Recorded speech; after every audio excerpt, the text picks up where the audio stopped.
Thank you everyone for joining us today for our session on selling to schools.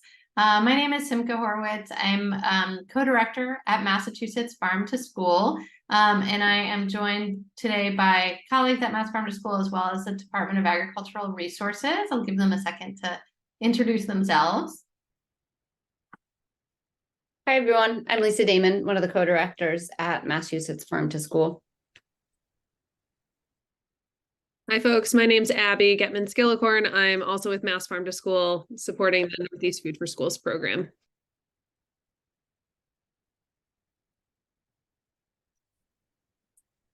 Hi, I'm David Weber from the Mass Department of Agricultural Resources. Hi, everyone. Good afternoon. Rebecca Davidson here with MDAR, Director of Food and Climate Equity. Great. So thanks everyone for being here. Lisa, if you want to go to the next slide. Today, we are going to give kind of like a brief overview of school meals to kind of get you situated and more familiar with the meal programs that schools are operating. Talk about a unique opportunity this year called Northeast Food for Schools. And then a little bit more about how schools really make their purchasing decisions to help you then evaluate whether school sales feel like something that would be a good fit for your business. Talk about some of the real practical ways that you can respond to inquiries from schools, and some of the different technical assistance services and resources available both from Mass Farm to School and from MDAR, and then hopefully have some good time for questions and answers.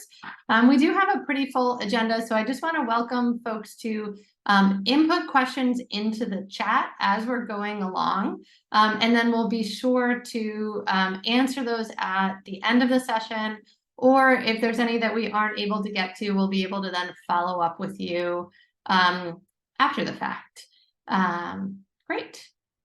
And just to get a sense of, I also want to invite folks to introduce yourselves in the chat. So your name, and if you have any affiliation you'd like to share, if there's a farm name or other organization, please feel free to put that into the chat. Great. Okay, next slide.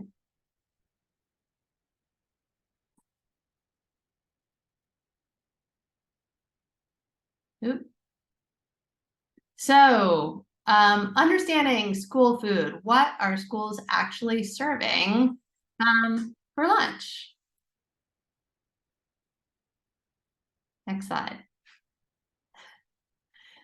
So when we talk about school meals, we're talking about, in this instance, K through 12 public schools in Massachusetts, or those that operate federally funded school meal programs. That includes the National School Lunch Program, the School Breakfast Program, and the Summer Food Service Program. So these are serving K through 12 students throughout the Commonwealth. It is a federally funded program that's administered at the state level by the Department of Elementary and Secondary Education.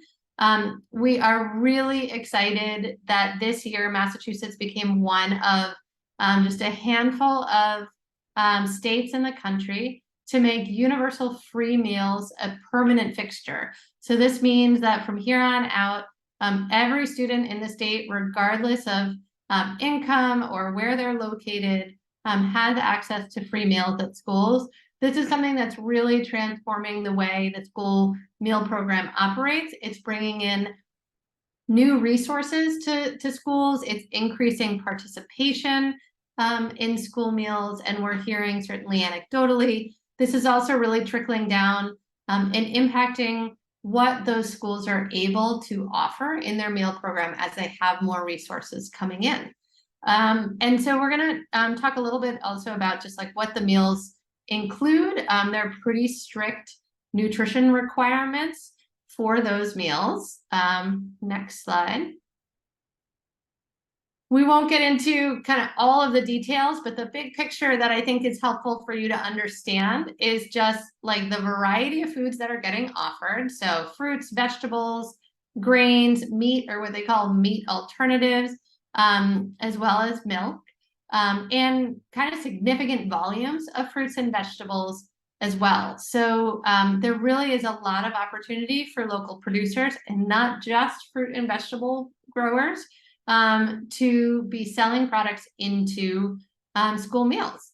So we want to just get a sense of those who are here with us today, if anyone already has any experience with school sales. So I think we're going to launch a really quick poll just to get a sense of whether this is something new for folks or not. Okay.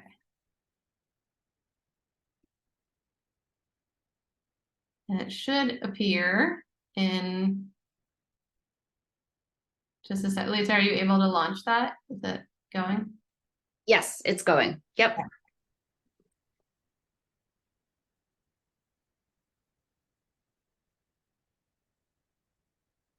Okay. Looks like 22% are yes currently, and no, not yet, 78%. Great. Okay. One of the things I think is really interesting also to know about what schools are serving within those fruits and vegetable categories. They have to serve a certain amount of vegetables that meet different, that are of different colors. And the idea behind this is obviously that like different colored vegetables are providing different kinds of vitamins or nutrients to students. So they are driven by a need to offer a certain amount of vegetables that count as like red or orange, a certain amount of leafy green vegetables, and that is going to influence what schools want to purchase.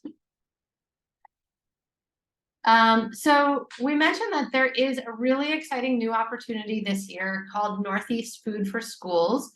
Some of you may already be familiar with this, but this was a one-time USDA funded program really to incentivize schools to establish new or expand existing local food purchasing relationships. There's a particular focus on what USDA defined as socially disadvantaged farmers. We can drop that full definition into the chat, but this includes small businesses, women and BIPOC owned businesses. So that is really one of the objectives of the program. It's bringing an additional $3.5 million into Massachusetts schools, specifically to be spent on unprocessed or minimally processed foods that have been grown within the region, which USDA is defining as 400 miles. And this is something operating this school year.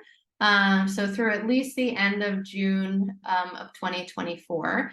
So this just means that this is all supplemental funds that schools have to spend on local foods. It's a really great time to be getting into the school market when there's a willingness to try some new things because there is this additional funding to do so.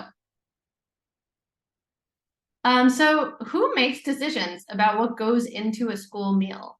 The first thing is to really understand kind of who is operating the food service program. And there's generally kind of two different classifications here.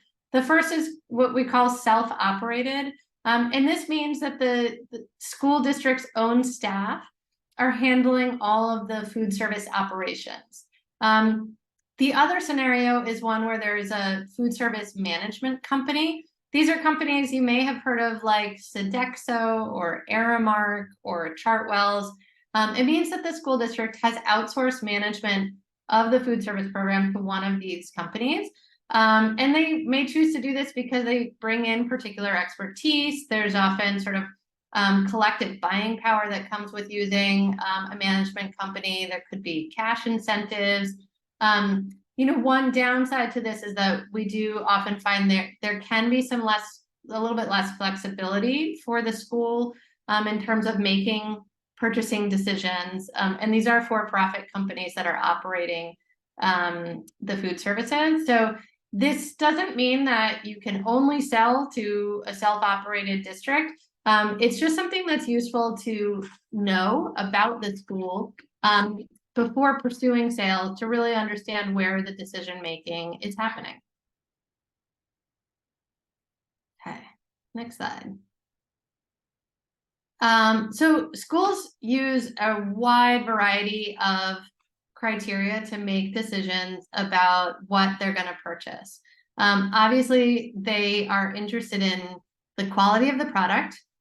They are very interested in price, and school food service departments operate on really tight budgets. They operate like restaurants. They typically are entirely self-supporting, so they're not getting like external funding from the school district. And they're using several different kind of buckets of money to purchase products. And one of those is that they do actually get something called USDA foods, which are foods provided at a very low cost to schools to use in school meals by the federal government. And so that does also kind of influence the mix of products that they might be interested in, depending on what's been provided by USDA. They're also very motivated by like whether the distribution of the product works for their district, if they're able to get delivery as they need it. You know, whether they're looking for something that's going to be a really simple substitution, like they've always bought Macintosh apples and they just want to switch out for a local Macintosh apple, or whether it might be actually introducing something that would be a totally new product that they've never incorporated into their menu before. They need to figure out if it's something that meets that meal pattern I described, like is it giving them red orange vegetables? Is it helping them get leafy green vegetables or provide the milk that they need to provide? They're influenced by what their labor situation is. Do they have enough staff and trained staff with the right kind of equipment to be working with whole, more unprocessed products? Or might they need to receive something in a more processed format because they just don't have the staff or equipment to work with it? They might be interested in learning more about the food safety operations from the farm. There's not a specific requirement from the federal or state government about having GAP certification or being Commonwealth quality certified. That's not a requirement from the state or the feds, but an individual district or a management company might have their own guidelines around food safety. Schools are also interested in sort of marketing and whether working with these local products are going to help them sell more meals. Is there promotional materials that they might be able to utilize if they're buying this product that's going to really help tell the story of the quality of the food they're serving?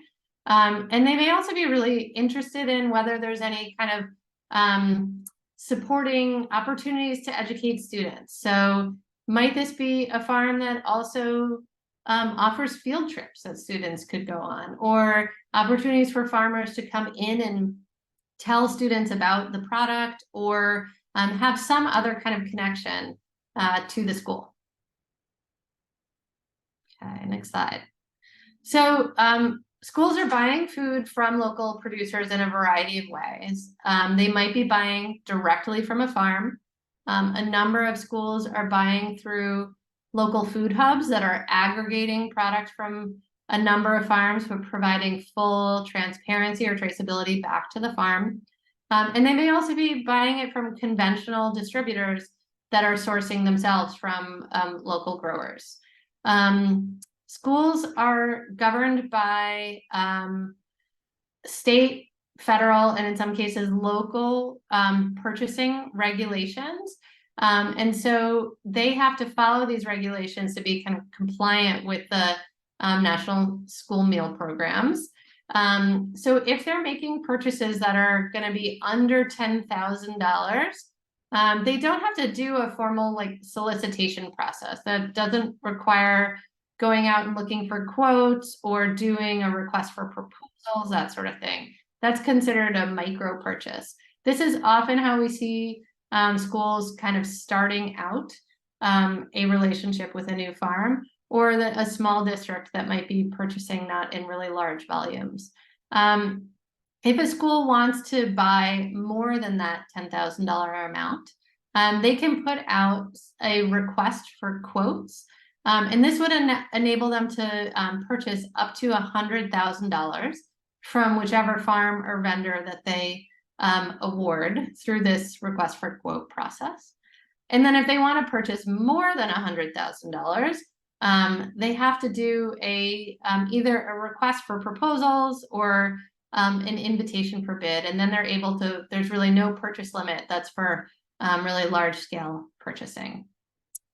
Okay, next. So the request for quotes, we wanted to go into this just a little bit deeper because this may be, I'd say, the most common way that a farmer would have to engage with a school in the sort of purchasing in a compliant way for the school district. So we wanted to give you sort of an insight into what this could look like. And this is just the sort of thing that Mass Department of School staff are really available to help with. So we'll touch on it here, and then just know that please feel free to drop additional questions in the chat, and know that we're happy to have kind of follow-up individualized conversations with folks if this is something that you would foresee having to engage with.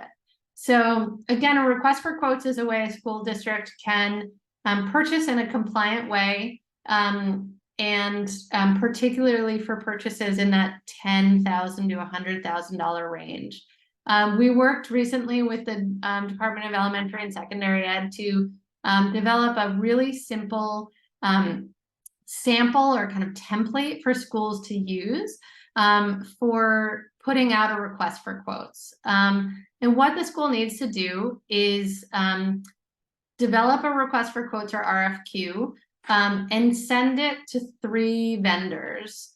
They then review the proposals that or the responses that they receive from vendors, and award it to the vendor with the lowest price that meets the minimum criteria that they've outlined in their RFQ.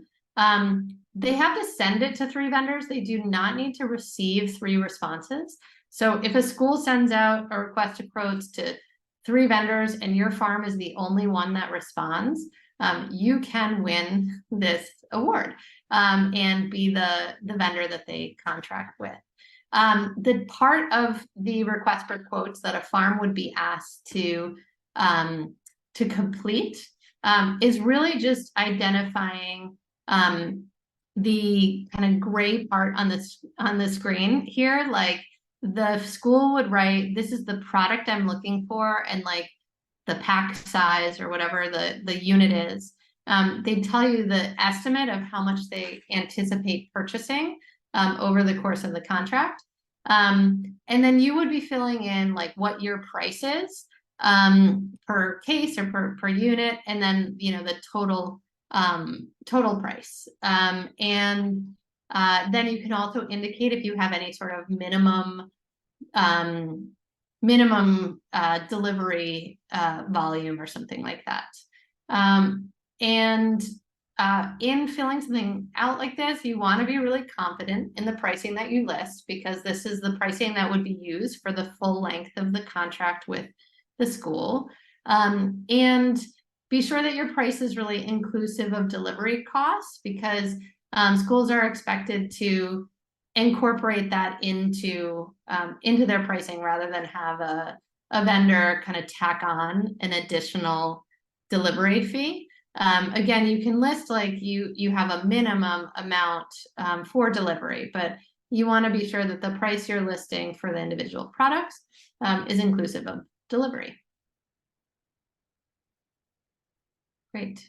I think I'm going to turn it over to Lisa now to help kind of walk through how you can evaluate whether school customers feel right for your business. Thanks, Simca. Yeah, so Simca gave a really nice outline or overview of the school food environment. And I also want to point out, when we in this presentation are referring to schools, we're largely referring to the K-12 environment. But I also want to point out that more and more we're working with early education sites and preschool centers. And so a lot of this, if they're participating in a federal meal program, is applicable. And so, but there are some differences, obviously, in how you approach a K-12 setting and maybe, younger, potentially smaller number of eaters. So that's something that Mass Farm to School could certainly provide additional support if you're looking to approach a preschool or early education site. So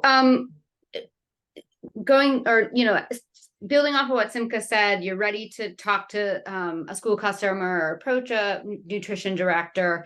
There are just a few points and some things that I want to go over to think about. We'll make these slides available. It's a lot of information, and it may be, just easier to sift through. And MDAR has quite a bit of information as well. So we want to point out that school customers are reliable wholesale accounts.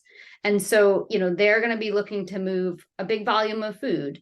They are largely operating within the school calendar, late August through June. But there are opportunities in a number of communities that participate in summer meals programs. And we've seen farmers and local food really grow in getting into those local summer meals programs. And so when you're approaching a school, or maybe thinking about which community you'd like to approach and sell to, that may be one thing that you think about. Would you like to work with a community that may also offer summer meals? And again, that's something that Mass Farm to School can help you identify, but that's certainly something the school would know as well, and can inform you. And then also, like Simca mentioned, there's outside of the school sales, there's maybe some wraparound services that you provide that you'd like to offer up to that school district, like farm field trips or other pieces around school relationships, farmer visits, maybe marketing your business because you're highlighted on their school menu,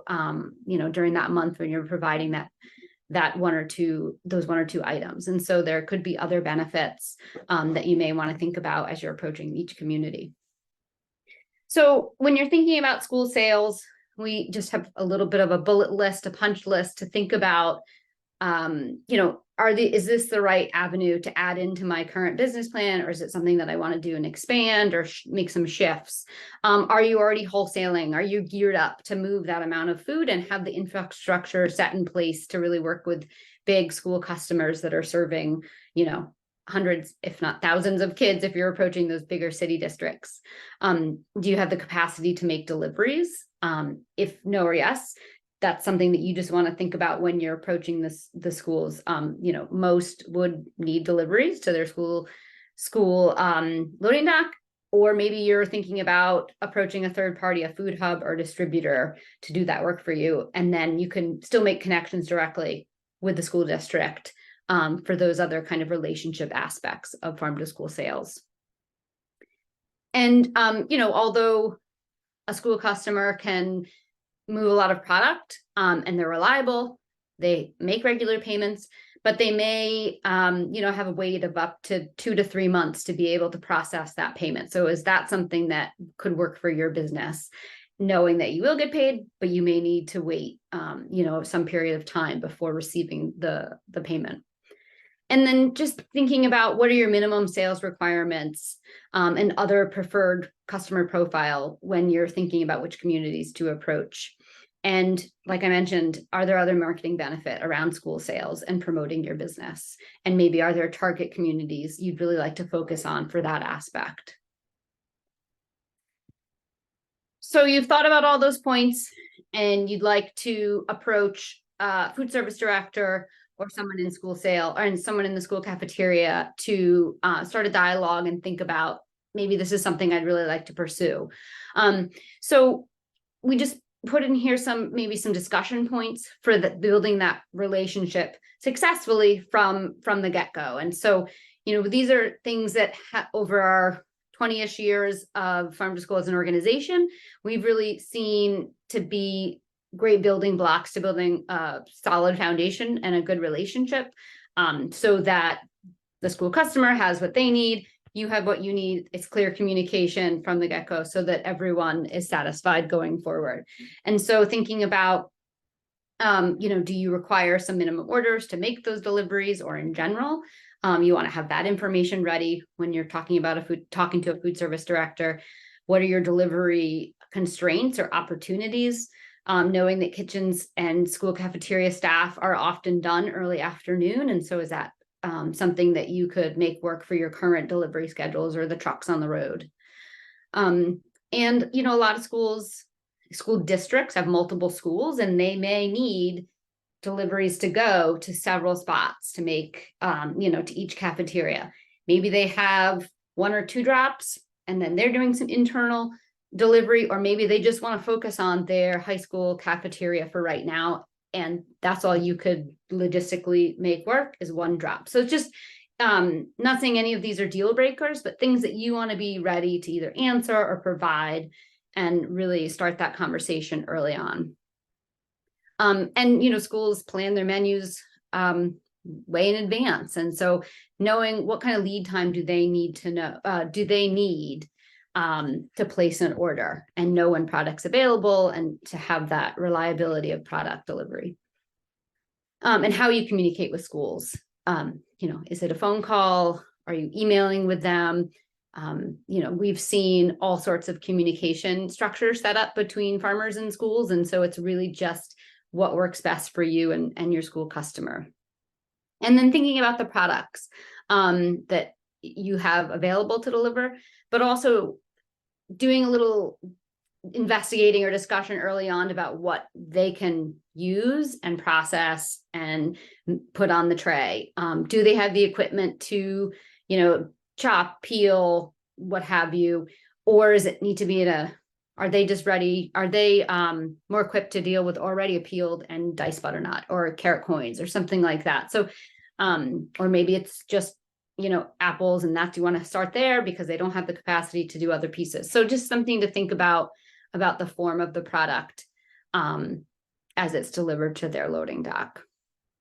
And then also, like I said, menus are planned usually well in advance. And so something to think about is substitutions, and what product substitutions would they be comfortable with, knowing that, the growing season and weather does not always pan out as planned. And so just discussing that ahead of time. Are they comfortable with switching out a dark leafy green for another dark leafy green in their menu? And can they build that flexibility? And do they have that flexibility maybe within a salad bar setting or something?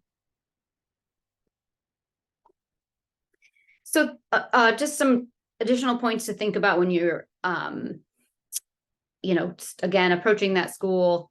We can help set you up or connect you with food service directors if you have some set of criteria. Once you've gone through all those points, looking at your region, and then, obviously you have the ability to just reach out if you know them, or you can, usually they're public information, find out who's that point person in each district. But that's certainly something that Simca and Abby and I can assist you with. But, it may be nice to have some farm information ready for them. Maybe it's an email introduction, or when you get on that phone call, be ready to talk about your farm, have some price sheets available so they know what, how it fits into what they're already currently buying, and how potentially they could make those shifts to your products. And then, maintaining regular communication with them, talking about updates about product availability, what may or may not be in season. I think, assuming that they know when one product is phasing out and one is phasing in is, don't assume that they know that. And so making sure that you're keeping them up to date on what's happening on your product availability, and then also soliciting feedback. Was that, product that was in this form okay? Or, just having that open dialogue so everyone is on the same page. And like I said, the 3 of us and our staff are here to help. We can certainly will have these slides available to everyone who registers, but we can certainly help you evaluate if school sales is a right fit for your business, if you haven't done them before, or maybe help identify products that you have that may be appropriate for a cafeteria setting. And then again, looking to help you connect with school customers in your area. and in general, promoting your farm as a potential, potential supplier to school customers that we know of. So this is certainly something we can help you with after today's webinar.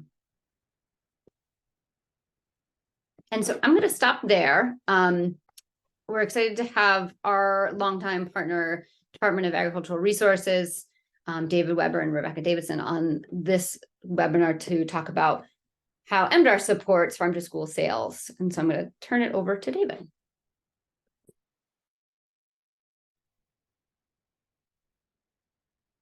Thank you, Lisa.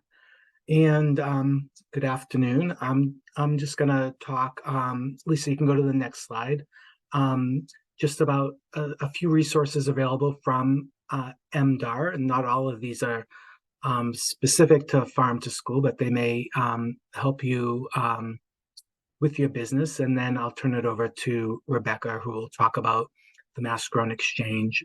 And then if you want to self-identify as a socially disadvantaged farmer. But if you go to the next slide. So we have several communication resources available. Of course, our website, mass.gov/AGR, is our main website for about the department and the department programs.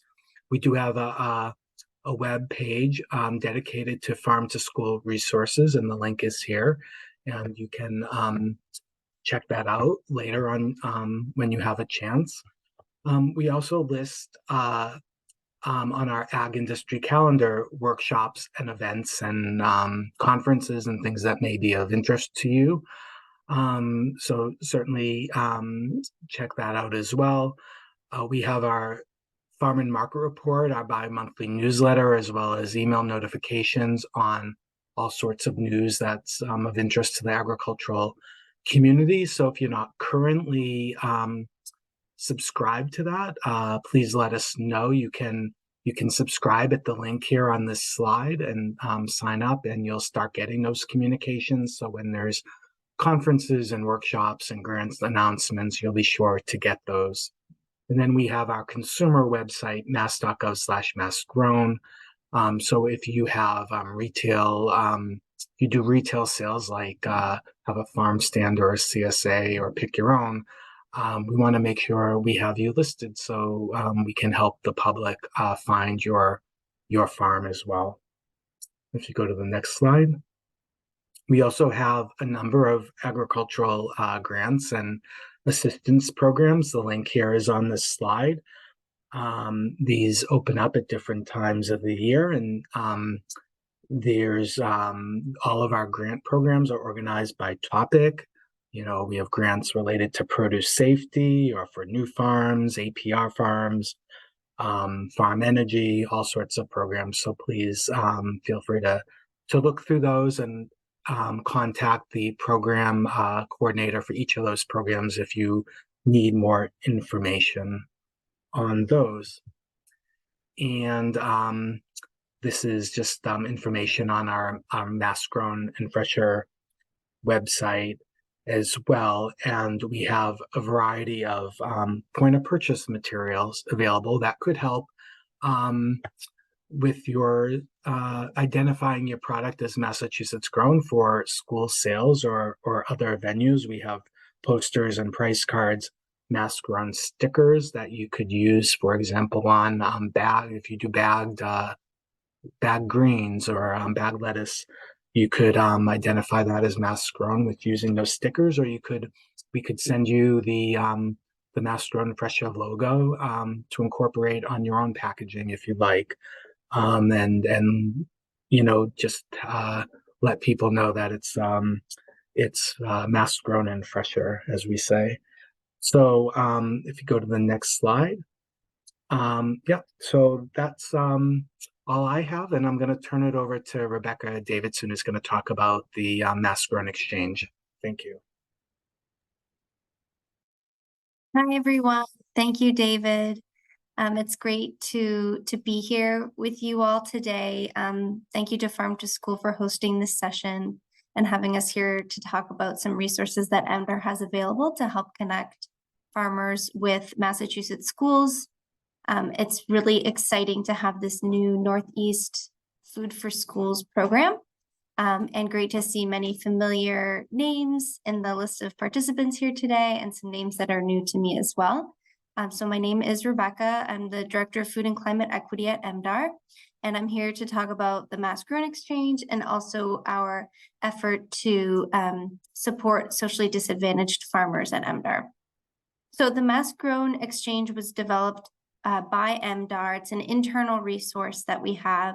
It's free, and it's to help farmers, fishers, buyers, and other ag businesses connect, exchange, and find the products and services that they need. So this is a business-to-business platform. We built it to be simple and flexible. Institutional and school purchasing was one of the possible ways that we thought of initially when developing this tool. You don't need to register to view products and businesses, but we do recommend it. It gives you more flexibility, and you can create alerts and so on. It's very user-friendly, but we'll have some contact information in case folks want some more one-on-one attention in using the exchange. We can certainly support that. And I was thinking as well that we can work with Mass Farm to School to make sure that schools are aware of this as well. We have disseminated it and had sessions on the exchange, but perhaps a renewed focus on it would be great considering the Northeast Food for Schools grant. You can go to the next slide. Thank you. So here on the homepage, you see a few different options for how to conduct an initial search for both buyers and sellers. There's different ways of looking at things on this website. You can click on search to see a full list of the products, or you can register to create a listing and set up alerts. You can go to the next slide. And so when you click on the full search list, you can see the newest listings show up first, which is why we like people to be listing products often. And you can click on the details button to learn more about the product and the business offering it. And the product details page will have more information. You can conduct a search from the products and services page. You can look for, fruits, vegetables, what's for sale, what people are looking for, perhaps. And, you could also just look at the products being donated or specifically what people may be looking for. If you're not finding what you're looking for, you can create a listing. So you may want to create a listing that, if you're specifically looking to work with schools, that may include the keyword schools in it, and make sure that those emails come to you. Next slide, please. So this is what shows up as far as the details page, and this can also give you a sense of what you may want to include in your listing if you aren't already registered for the exchange. Next. This is back to the full product listing. You can go to the next slide. Thanks. And then there's also a map feature to allow folks to view businesses on the exchange and do a business search. So schools may be looking at the Mass Grown Exchange in this way to see what farms may be hyper local to their school district.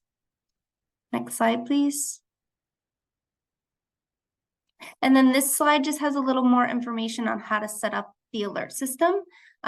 You would want to register first. It should be pretty straightforward to create a business profile, and then you can add a listing. You can specify the types of products that you're interested in receiving alerts for. And then when you add a new listing, you want to specify what type of listing it is. And then one of the unique features is that you can receive alerts. So when you don't have to keep coming back to the site to see if either the product you're looking for is available or the type of business that you're looking for is on the exchange. We do have a demonstration video that I'm going to put in the chat that has a lot more in-depth information on how to get your business up and running on the exchange. Next slide. And then if anybody has any questions, you can reach out to the folks on this slide, and we can also put their emails in the chat. Next slide. Thanks. So finally, I want to mention another initiative that we have going on at MDAR as part of our effort to support socially disadvantaged farmers and producers, and the new Local Food Purchase Assistance Cooperative Agreement Program, or LFPA, and the Local Food for Schools program that we're discussing today. MDAR created a survey tool for farmers and producers to self-identify as socially disadvantaged. And through this form, a socially disadvantaged farmer or producer can sign up to be added to our database to receive outreach and communications. We have and will continue to disseminate marketing opportunities through this list for the two programs, both the Local Food Purchase Assistance Program and Local Food for Schools.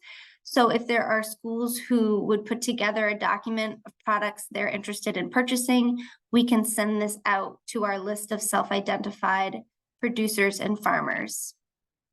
And I will put the link in the chat for this survey for folks to fill out if they self-identify as socially disadvantaged. And we make phone calls through this list. We use various channels to communicate through this list. Sometimes it's phone banking or email outreach. And then we also have an environmental justice stakeholder list and newsletter that you can subscribe to as well. And I can put that in the chat as well. And I think that's everything from me. If you go to the next slide, happy to answer any questions, or if we're just gonna have, questions for the entire session as well. Thanks, Rebecca. Yeah, I think we're also finished with our slides, and this was a great place to pause and end our slideshow, but really open it up for questions and discussion here. We do have a quick poll, Mass Farm School, and then also our colleagues at MDAR really detailed out the support that is available for farmers that are interested in selling to schools. And so we're just interested to hear from all of you of what kind of support you would need or like to pursue more school sales. And so I'll launch this last poll that we have, which is just really looking how we as the collaborators between MDAR and us can support all of you in school sales. And I'll leave that open for a little bit.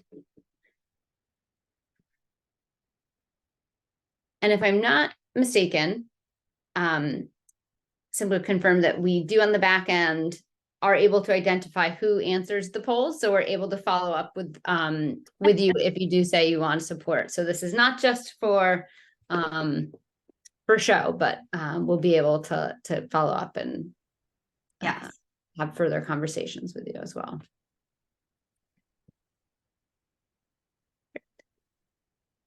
And we will, I think, as Lisa mentioned, this local food directory that we have for schools, maybe we can put the link directly in the chat for that, Lisa, and we will be sending out these slides, but this is an opportunity, if you haven't already, to list your business so that schools that come to us and say, I'm looking for a farm that's interested in selling to me, we can direct them to this map as one place, much like the Mass Grown Exchange, where they can really see farms that would like more school business. So I encourage you to fill that out. Yes, I can do that. And I'll end the poll. Okay. So it looks like most of the folks that answered it would like additional support. So like I said, we'll be able to follow up with you directly about how we can best help. But yeah, just want to open it up. Questions at this point? Comments for any of MDAR or Mass Farm to School folks?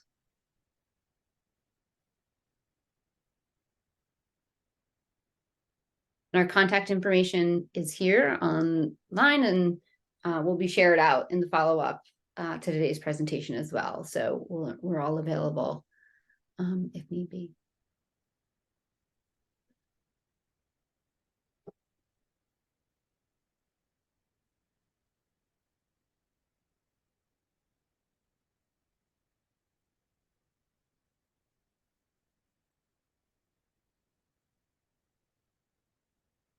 Great. Well, oh, just at the and nick of time.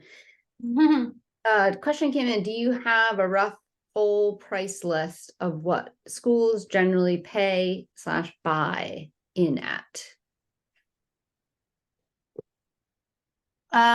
So this is a great question. I think we don't have, you know, I would say like a standard answer, but there's a couple places I would recommend looking at for like benchmarking pricing.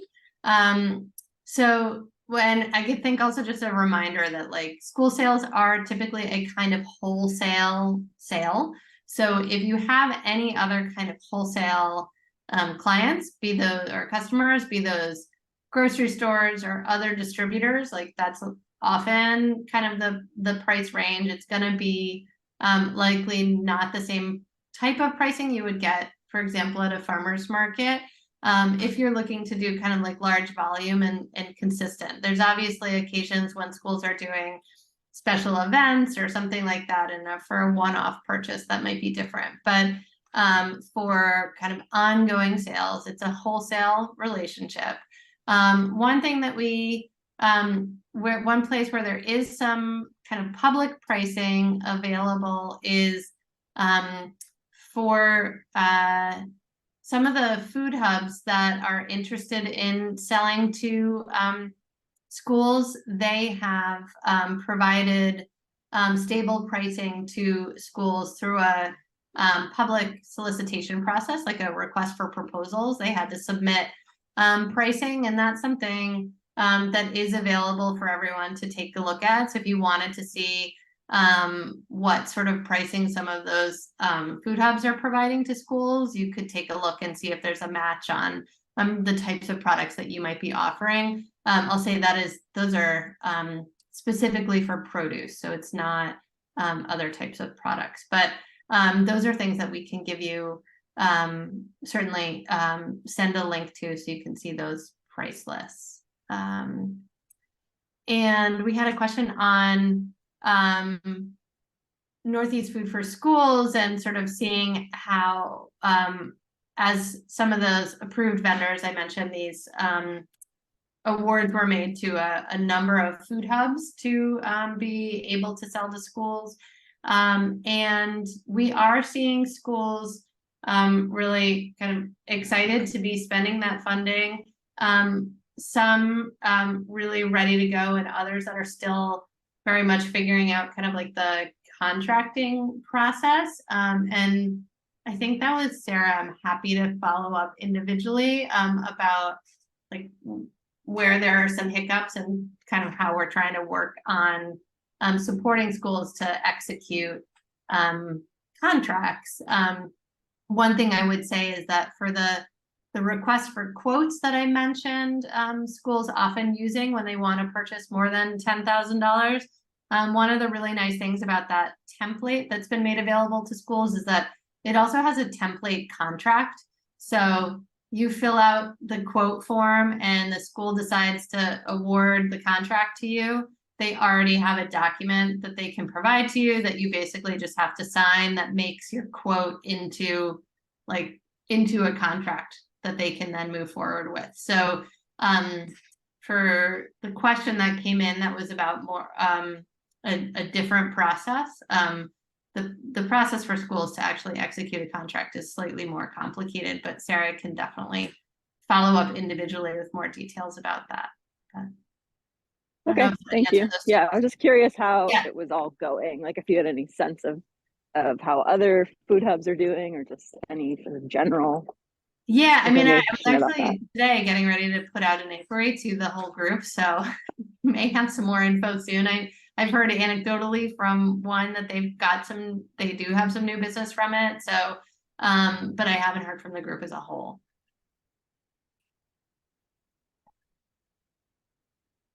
Other questions?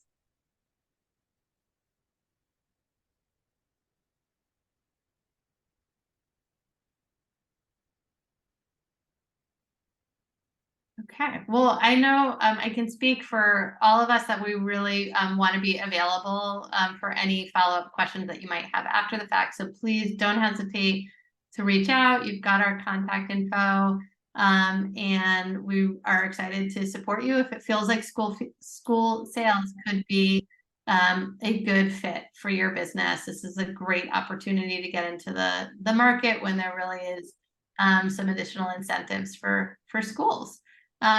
So thanks everyone so much for joining us today, and we hope to hear from you soon.